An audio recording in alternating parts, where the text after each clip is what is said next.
today I'm going to really focus on two things: what's happening in the self-storage market and what's happening in the capital markets, and melding them together. And quite frankly, it's not the perfect storm right now. It's challenging on both sides. Can you hear me better now? Yes. Who thinks self-storage is easy? I didn't think I would get a lot of answers on that. Who thinks financing is easy? Of course, Scott does. So it's not easy on both sides. So I'm going to talk a little bit about the challenges in finance. We're looking forward here, but lenders in general look at past data. And so we have to take our forward-looking thinking and kind of meld that into when we're talking to lenders. So I want to talk about some of the issues in self-storage and what factors those have when you're talking to lenders. Then what to expect from the lender side. We know last year was kind of a miserable year. A lot of banks were kind of out. Interest rates were high. Not a lot of transactional volume. What could we expect this year? I will talk about interest rates because that's a discussion.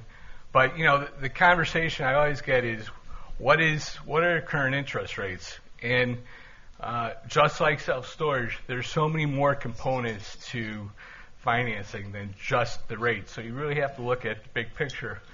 And then really I want to talk about navigating the process after we kind of meld the two together, and then some tailwinds and headwinds. So let's start with, I hate to be like the wet blanket here, but we've had a pretty tough year. So what are we facing when we're going to talk to lenders these days? And when they look at the last 3 years, we generally give them 3 years of data. So 21 and 22, we were riding high, double-digit increases in revenue, double-digit increases in NOI, occupancies were great. We were, our chests were out pretty high. In 23, we saw a change. We saw, declining occupancies, declining street rates, cap rates increasing. So let's talk a little about that, and then I'm going to talk a little bit about mitigating factors that we should be talking to lenders about when they look at historic data and how we present our properties when we're looking for financing. Declining street rents. Yes, if you look nationwide, street rents, according to Yardi, are only down 3% year over year.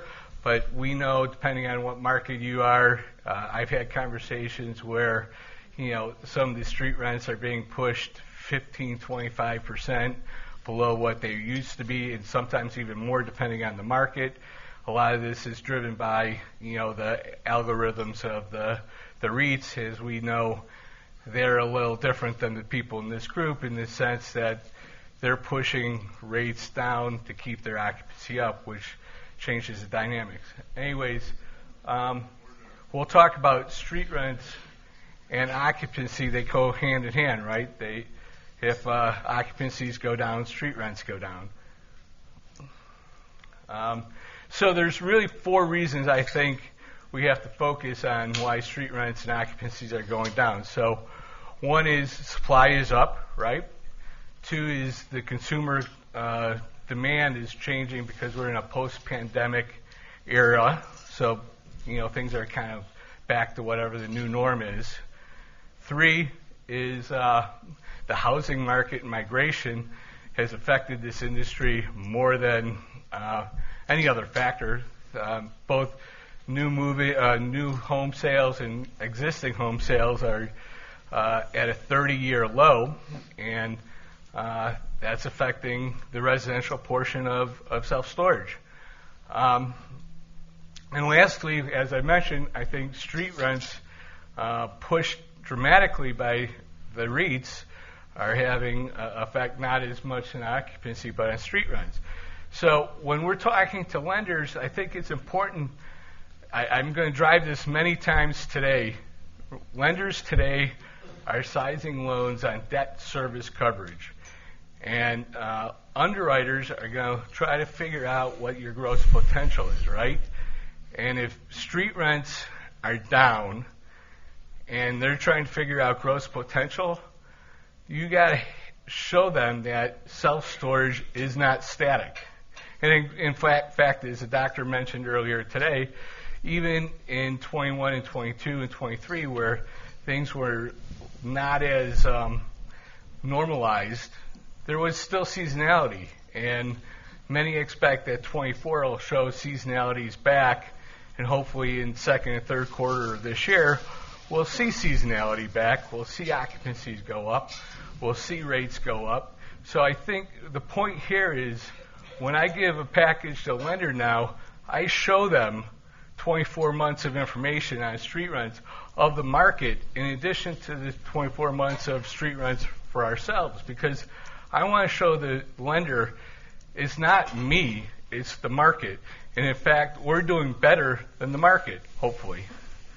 So part of the equation is we need to make the lender, I hate to say smarter, but more informed. And the people in this room, you know, from what we're all doing here, are going to be the smartest people in the industry, if we're not already.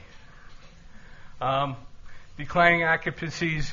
You know, what I would say on declining occupancies is, you know, if you look at the other commercial real estate types, self-storage is really resilient. And I'll show you some slides of how much new supply has been entered into this market in the last 5 years. And even with the positive push of the pandemic, for us to be down 2, 3, 4, 5% in occupancy is amazing. You look at offices where they're 30, 40, 50% empty. You look at hotels during the pandemic that they had to border up. Self-storage, we're kind of smooth. We ride it out. There's some bumps, but we should be able to, you know, show our lenders, yeah, we're still doing okay, even in a challenging market. So I'm going to just show a couple slides, not necessarily slides that you want to show your lender, but I think it's interesting for the group that, you know, almost 9% of increase nationwide for new supply in the last 36 months, and 3.8% as a percentage of the total nationwide is expected to come, that's still coming out of the ground. And, you know, depending on your market, you're either up or down from that. But a little more interesting is this slide, and this comes from the U.S. Bureau, Census Bureau. 2023, there was more investment in self-storage on ground-up development than ever before in the history of self-storage. And so why is it? There's a lag, right? Because in 21 and 22, we were doing great, and people said, you know, the street rents were great, occupancy was great, money was available, made all the sense in the world to develop self-storage. And, you know, but it takes time to entitle and you know, all that stuff. So, you know, those projects came out of the ground in 22, 23, and going into 24, we're going to still see new supply coming in. And when I talked to Terry, he said, you know, Janice is looking at pipeline in 24 that's looking pretty solid. But I know if you go out to 25 and 26, there's virtually no new construction financing going out the door today. And I'm not even going to talk about self-storage construction financing today because it's just, there's not a lot of it. So in 25, 26, I think we're going to see these numbers fall off dramatically. But the point here I'll just make is that those projects, I would bet dollars to donuts that the costs didn't come in exactly what they thought when they penciled it out. I don't think the rates that they penciled out are what the rates are today, the street rents, and the interest rates that they're paying are probably slightly higher, if not double, of what they pro forma. So those projects are going to probably be in need of new equity, bridge loans, maybe a sale. But if there's any real risk of owners in financing right now, I think it's how those folks are going to kind of either extend, kick the can, be partners with their lender, be partners with their partners, have to resolve that puzzle. So 3 things I want to talk about in terms of mitigating the information to your lenders in this world. One is ECRs. We talked about ECRs a lot. Travis is on part 3 of I don't know how many part series on ECRs, but they're here to stay. They're the real deal, and I think part of what we need to be pushing to the lenders is that there's street rents, but the street rents really only pertain to the vacant units, right? And part of the beauty of our revenue stream and all this sophisticated modeling that we're doing is controlling how we control our existing customers. And so if we could show our existing customers and explain to them whatever our policy is, what is our street rent or our existing customer rate increases, and show that our customers are staying, I think that mitigates the underwriting of lower street rents. Also, I think this is a really useful tool, and we're starting to use it to provide to our lenders, which is the length of stay, right? Because lenders think of self-storage as month to month. But we know, depending on your location, that your customer base, there's a certain amount of your customer base that's going to stay 5 years or more, right? And then you got a certain that are going to move in and move out in 6 months. But if you could show the underwriter again and empower your lender that your facility could withstand these street rents up and down, and we know when occupancies are up, street rents go up. When occupancies are down, street rents go down. And I think with all this technology and all this AI, not just from this group but from the REITs, we're going to see more of this volatility. And I think where my problem is going into the next slide is the gross potential. And I keep on hitting this gross potential because at the end of the day, that service coverage is going to ride what your loan amount is.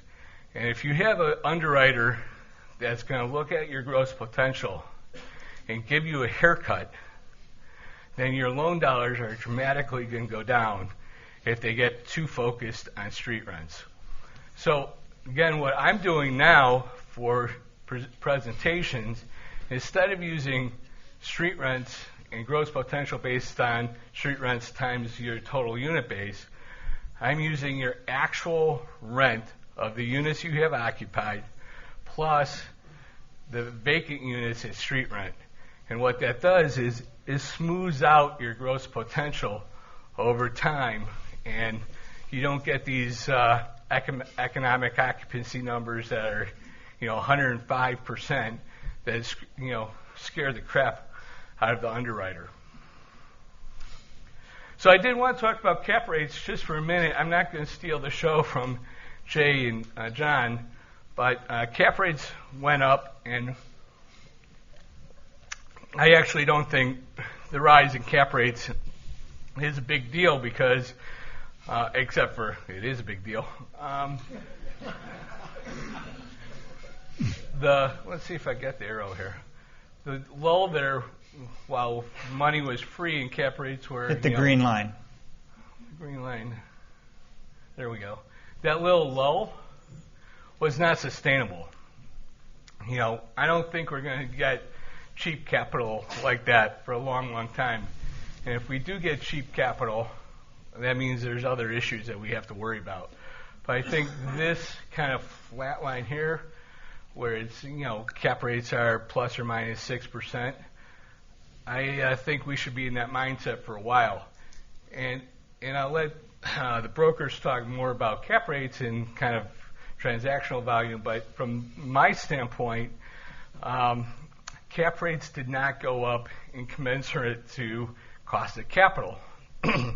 So the 75% loan to value deals, 80% loan to value, they're not out there right now unless you go to, high leverage, expensive money. They're more like 55, 60, 65% loan to value because of the economics, because of the debt service coverage based on current interest rates only allow you at a 120 cover and 125 cover to get the 60%, 65% loan to value based on a 6 cap rate. And that's certainly had an effect on volume of transactions. So what should we expect from lenders? And this is where I would tell you there's two sides of the coin. There's the lender side and there's your operating side. So let's start with the lender side. And we know last year and even going into this year, banks are kind of still, lenders, particularly banks, particularly the large banks, are scared of the regulators. They're reporting to the regulators. They're managing their portfolio. They're kicking the can down the line on properties that they have in their portfolio. For example, all their office, they're not foreclosing on them. They're kicking them down the can.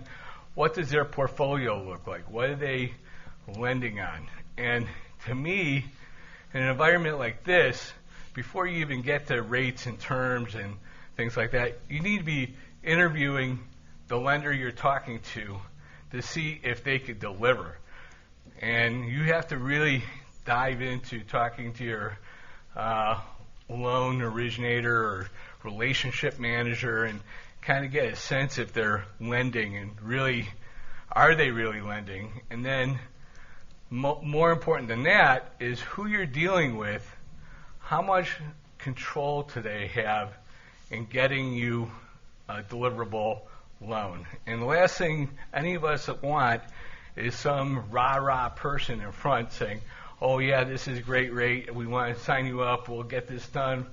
And then 6 weeks later, you get a call, yeah, we went to committee, the guy didn't like it. And that's the kind of environment we were in 2023. I can't tell you that it does seem like the attitude of lenders have changed. There's a little bit of a pickup of, yeah, we're doing business again, we want to do your business. But I think on the lender side, particularly banks, you really have to understand who you're dealing with and the decision, the authority process of who's making that decision. And I would tell you it might take longer to get a term sheet, but to the extent that you could get a deal green-lighted or approved before a term sheet's issued and find out who that approval is from, and if it takes an extra 2 weeks or an extra week to get that, I would tell you it's worth it because you want to get to the closing table, and there's too many ways and reasons for some credit person in the back office a month later to look at a deal and go, yeah, well, we'll do this, but we'll do it at, $4 million minus $500,000, and we're not going to do it at a 6.5 rate. We'll do it at a 7.5 rate.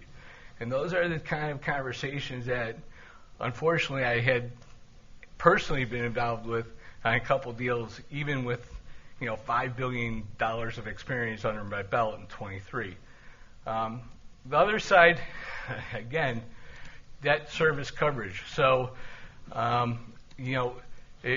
that seems like an easy calculation. You take your NOI, you take your interest rate, figure out a 20% coverage over that, and that's what it is. But if you take your loan package, the 10 different lenders, and have them underwrite your NOI, they will come up with 10 different NOIs because they're all going to underwrite it differently. Again, the more information you provide them that allows them to understand and provide a better NOI or a sustainable NOI that they could live with, the better off you're going to be. Also, they're looking at your global picture. They're looking at your other assets. They're looking at debt service coverage. They're looking at maturities. Again, this happens in a tightening market. They do that in any market, but they kind of have their antennas up right now of, where could the issues be from the sponsorship standpoint. So this market going into 24 is going to be very different depending on who you are. If you're a strong owner, if you have strong financials, if you have good loans on your books, if your coverage is great, you're going to be great. But if you have some problem childs that you had, big assets coming out of the ground and C of O's and you're 40% occupied, that's a whole different world right now. The other last thing I would mention on the interest rates and terms, we're kind of in an environment right now where if you get a loan term from a lender, and I'll talk about lenders across the board, they're not as concerned about being competitive as providing a quote that fits their box. And so, in years that, the 21, 22, I would have lenders competing drastically trying to get the business. And now it's like, here's the terms. If you like them, let us know. I had a quote yesterday. A lender called back and said, yeah, I can't match that. Just go do the other deal. Kind of like, really? All right, let's talk about interest rates for a few minutes. I don't want to run too late. Fed, inverted yield curve, treasuries, and what are rates looking like? So the Fed, they're going to do some cuts this year. We all know it. I don't want to spend too much time on that. The job reports came out today. There was 353,000 new jobs. Unemployment is low. They already gave us some indication earlier this week that they may not lower rates in March. So at some point they're going to lower the Fed fund rates probably 3/4 of a point by the end of the year, another point and a half next year, another point in 26. They believe that they're giving us guidance, and 3 years down the road is a long time of guidance, but the Fed reserve rates will be down to 2.5 by 2026. That's going to change, all the short-term financing by, 2-3% in the next couple of years. So an inverted yield curve that usually happens when the Fed increases the Fed rate, and it usually causes the short-term Treasury to be above the long-term Treasuries. And that's exactly what happened. Everyone's been predicting this recession, and we may get a soft landing, which would be different than the last 8 times that we had an inverted yield curve.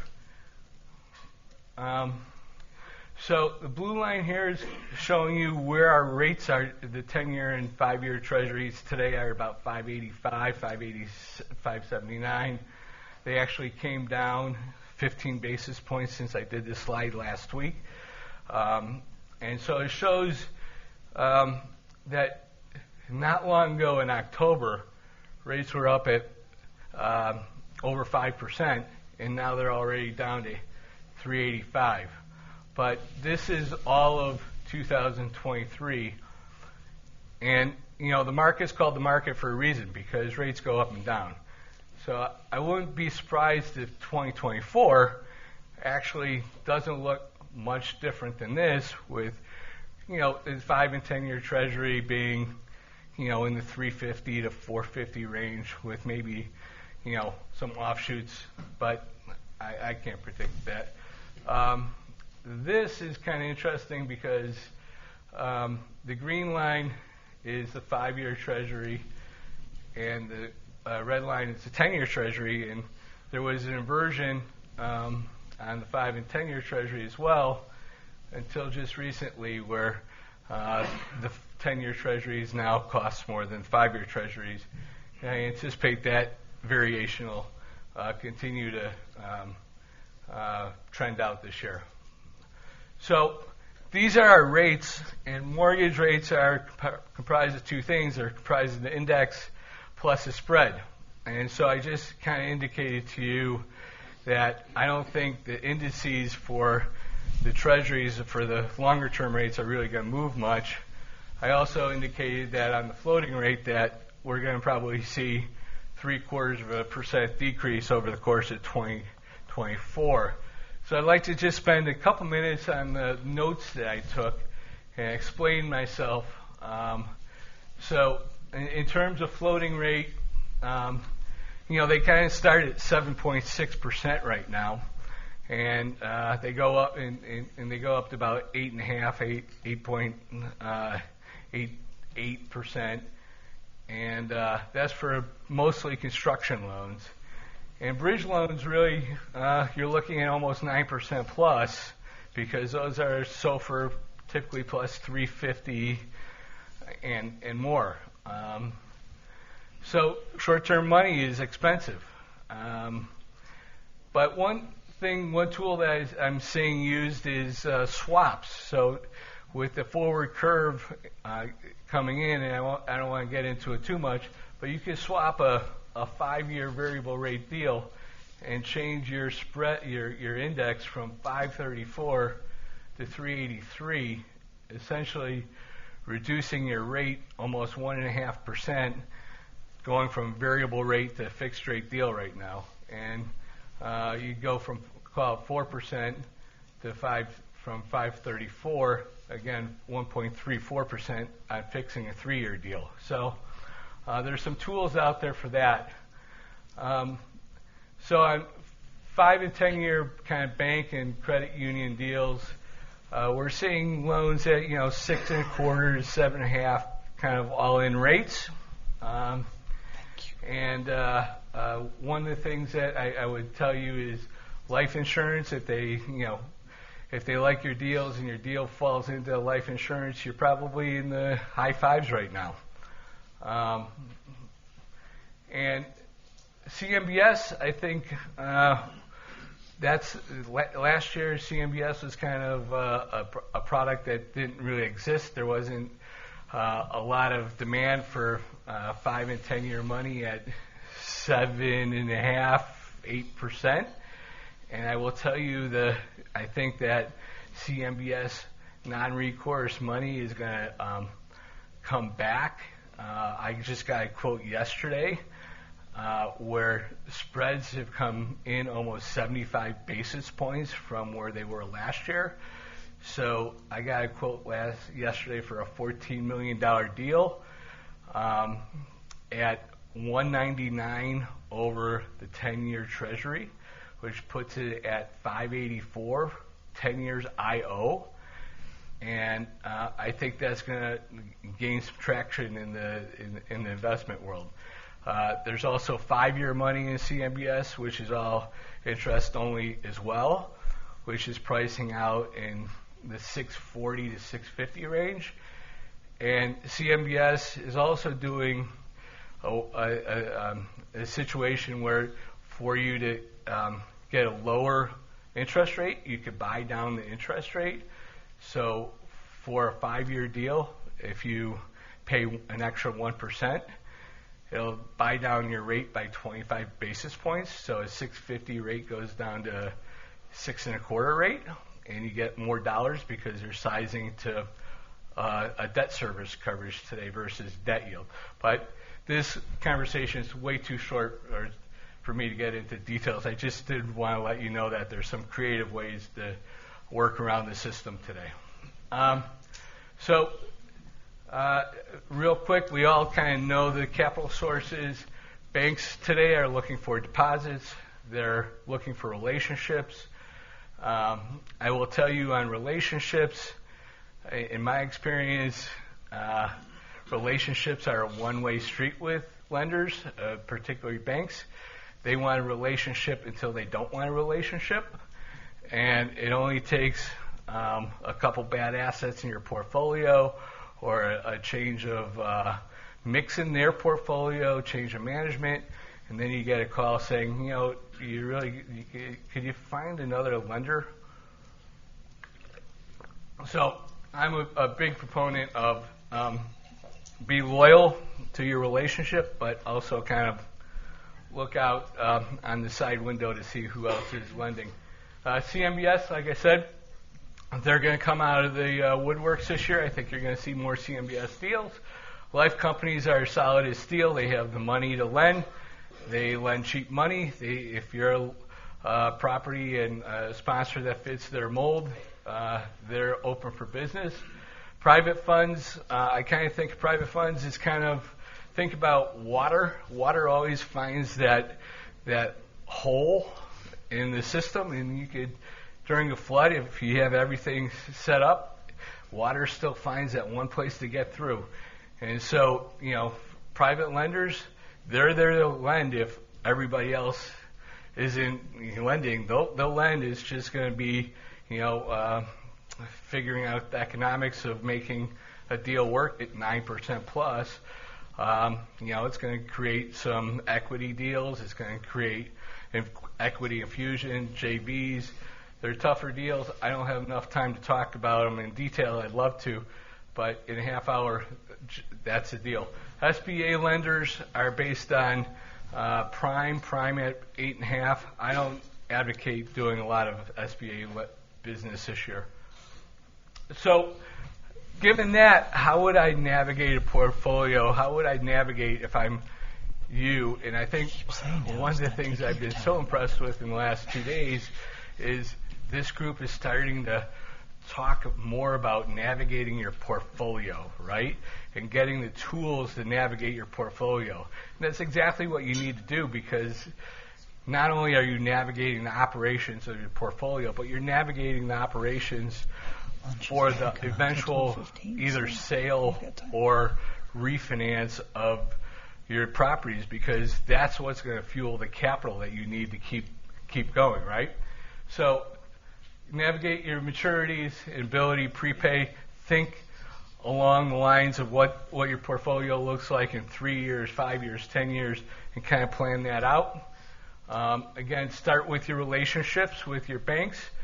They're worth something. If they're not the lowest price deal, they're probably more deliverable in being able to deliver new loans. They're probably more flexible with you in terms of if you ever have issues, but they come with a cost. They might not be the cheapest lender out there. And I won't put all of my eggs in one basket. Qualified new lenders, there's just like John and Jay will talk in a few minutes, there's always hot money chasing to buy self-storage. In the lending world, there's always new capital. There's always somebody calling me going, yeah, we want to do self-storage deals.